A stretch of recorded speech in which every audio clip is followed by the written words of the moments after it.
The story of Jennifer Hudson is not one built on fantasy, luck, or effortless success. It is not a fairy tale where obstacles appear briefly before fading into applause and awards. Her life has been shaped by grief so profound that it permanently altered the way she moves through the world. By resilience earned through survival, not motivational slogans. And by an unyielding determination to keep going when stopping would have been understandable. This is not the kind of pain that fades with time or disappears when the cameras turn off. It is the kind of pain that settles into the body. The kind that changes how you trust, how you love, how you assess risk. The kind you carry quietly while the world expects you to keep smiling, singing, and showing up as if nothing has happened. Long before conversations about romance, heartbreak, or relationships entered the public discussion, Jennifer Hudson had already endured a tragedy that few human beings ever recover from. In one devastating day, her entire world collapsed. Her mother was gone. Her brother was gone. And her 7-year-old nephew, her child's cousin, was gone. 3 lives stolen violently. Not gradually. Not with warning. But suddenly, brutally, and without mercy. What remained was silence so heavy it defied language. No amount of explanation could make sense of that kind of loss. In the immediate aftermath, Jennifer disappeared. There were no interviews crafted for sympathy. No tearful statements. No public grieving.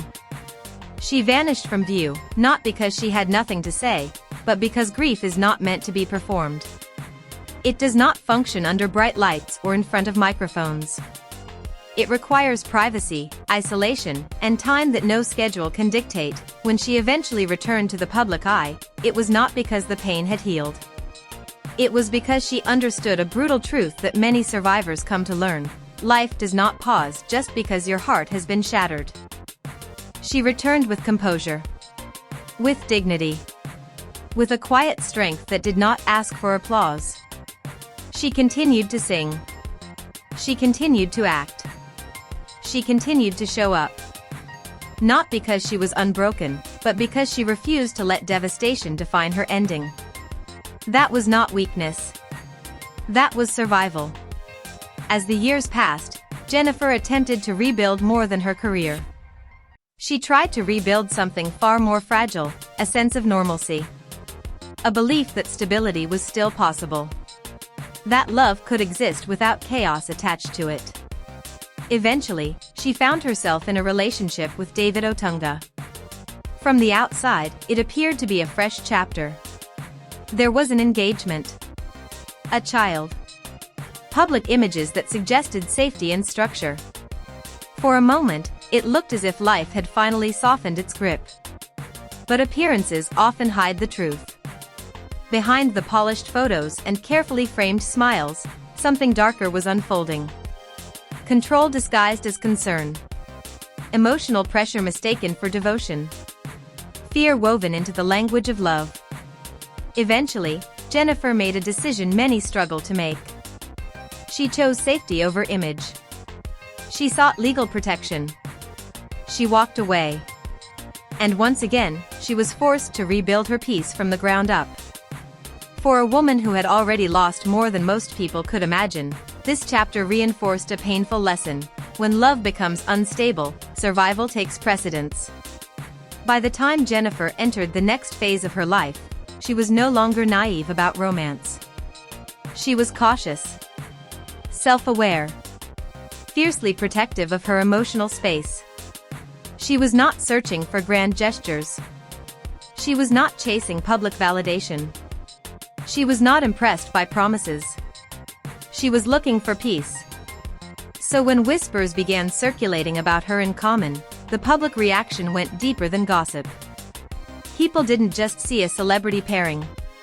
They saw hope, not the shallow, tabloid-driven kind, but the hope that maybe, after enduring so much, Jennifer Hudson had finally found something gentle. Something steady. Something safe.